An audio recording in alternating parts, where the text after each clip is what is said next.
Hello everybody, this is the iPhone channel here, and due to the fact the iPhone 16 and 16 Plus have just been released, therefore I'm actually going to do a review of the regular iPhone 16. In the description below, you'll see a link to the review of the iPhone 16 Pro, but this time I'm going to stick with the 16, so why not, let's go. Let's start with pricing. The regular iPhone 16 starts at $800, and if you were to buy the unlocked variant, it would cost another $30, and same goes for the 16 Plus, but the 16 Plus actually starts at $900 instead because of the bigger screen size. And if you want to buy the unlocked variant, then it will cost another $30. There are three storage configurations: 128 gigs, 256 gigs, and 512 gigs. Unfortunately, if you want the 1TB variant, then you have to go to the Pro variant. And there are also 5 different color variants: ultramarine, teal, pink, white, and of course the one which I'm carrying, which is actually black. And even though Apple Intelligence has not come out yet, it would actually come out later this fall, and both the regular 16 and 16 Plus actually do support it, unlike the 15 and 15 Plus, which are left out, unfortunately. And even though the iPhone 16 does have a 6.1-inch display as well as a 3561 mAh battery, the 16 Plus actually has a slightly bigger battery at 4674 mAh, and it has a 6.7-inch display, meaning the battery life would actually be longer if you were to buy the 16 Plus over the 16. And one new design change of the iPhone 16 is actually the camera layout. As you can see, there's actually a vertical camera layout, just like that of some of the older iPhones, including the iPhone 10, 10s, 11, and 12, instead of the diagonal camera layout seen in the 13, 14, and 15. Now, even though the 16 and 16 Plus do support USB-C as per the EU's mandate, unfortunately they're capped to USB 2.0 transfer speeds, meaning their transfer speeds are only around 480 megabits per second, unlike USB 3.0, which actually do have transfer speeds of up to 10 gigabits per second, just like that of the iPhone Pro series. But moving on to brightness, both of these phones are reasonably bright. As for the indoors, you could actually get up to 1000 nits in terms of brightness. With HDR mode, you could get up to 1600 nits, and if you were to go outdoors, then 2000 nits, which is quite insane. And the minimum brightness is 1 nit. Both phones do have aluminium siding, as well as, you guessed it, the color-infused glass, which makes the edges quite smooth compared to that of the 14 and 13 and 12. And also, they both support IP68 water resistance rating, as you could actually bring these two phones in 6 meters of water for up to 30 minutes and they would still be fine. I do believe it is H2O water. And one upgrade the 16 have over the 15 is actually the action button, which is actually derived from the 15 Pro series. As you can see, there's actually a new action button rather than the silent switch. And despite the fact the pixel density is at 460 pixels per inch, just like that of the Pro models, unfortunately, the screen is only 60 Hz. Yes, 60 Hz. In fact, I could actually buy a Moto G Play from like Walmart for $40 and actually get like 90 Hz. Albeit, I do believe with the like processing speed, the 90 Hz would essentially be more like a 60 Hz. As this iPhone is clearly more than capable of having 90 Hz. And I do wish like the next iPhone 17 regular have at least 90 Hz or even 120 Hz, just like that of the Pro models. But I think this is to differentiate between the regular and a Pro, is to only have 60 Hz display, which is kind of annoying.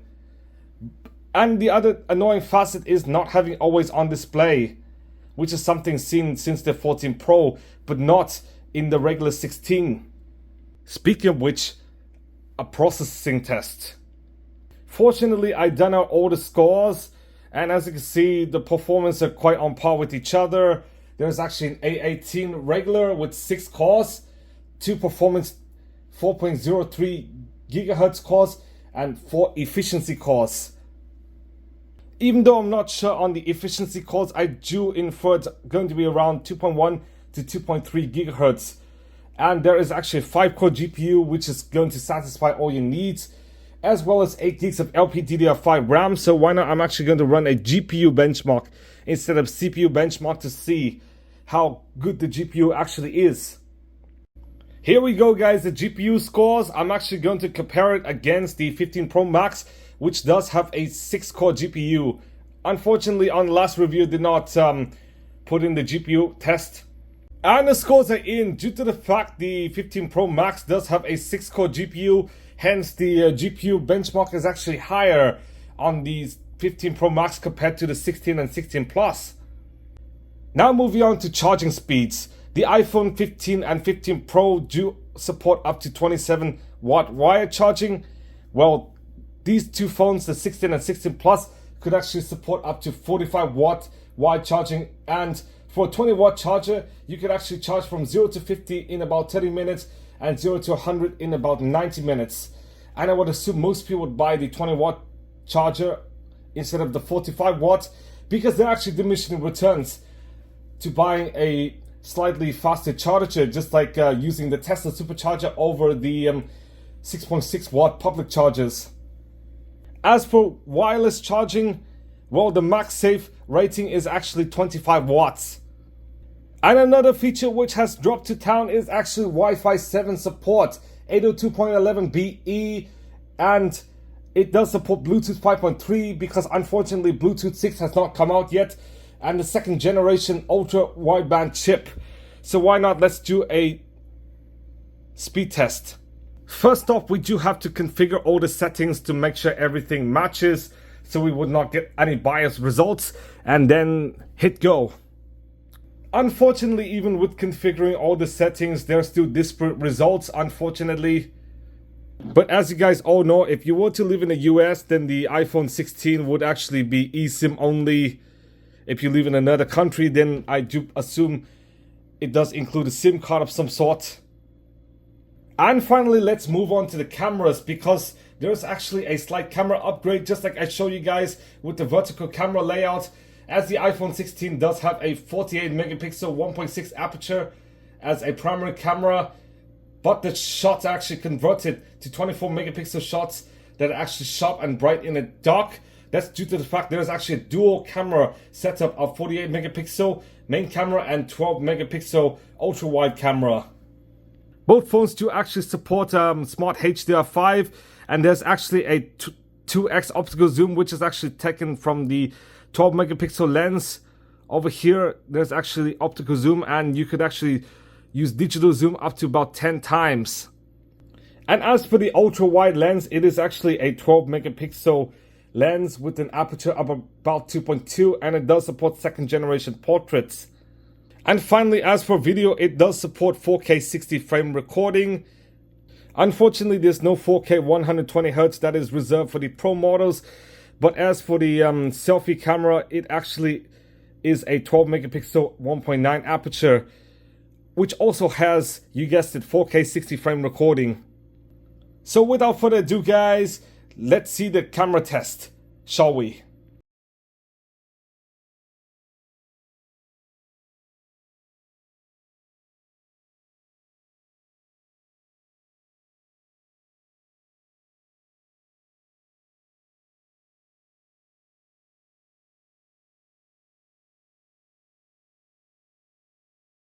Okay guys, this is actually a video sample between the two iPhones in 4K 60 frames per second.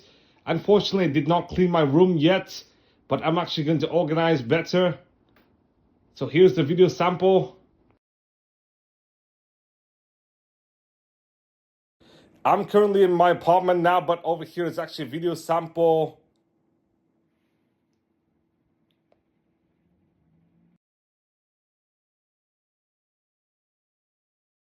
Over here is actually the low light sample between the two phones.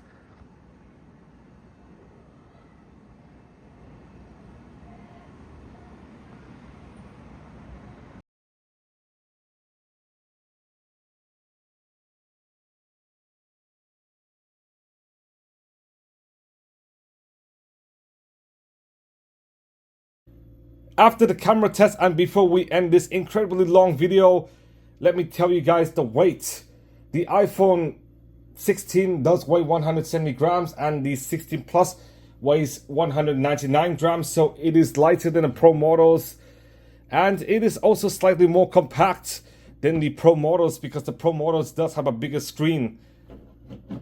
And basically, if you were to want like a new phone but want something more affordable, then I do think the 16 and 16 Plus are quite good.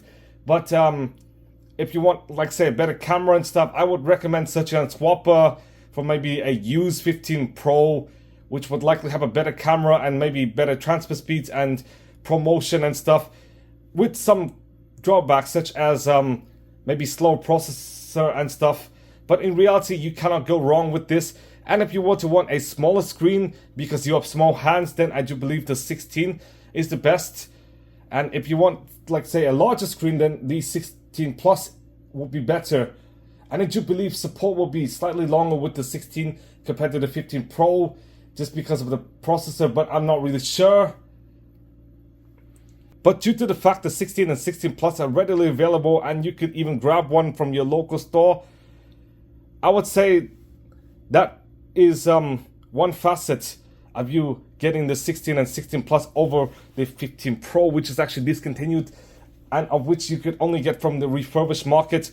And unfortunately, I do hear more people actually buying the Pro variant than, say, the regular, because the Pro is only really $200 more, but it actually includes more features. So thank you guys for watching. Please give a big thumbs up, subscribe for more videos, and I'll see you guys soon.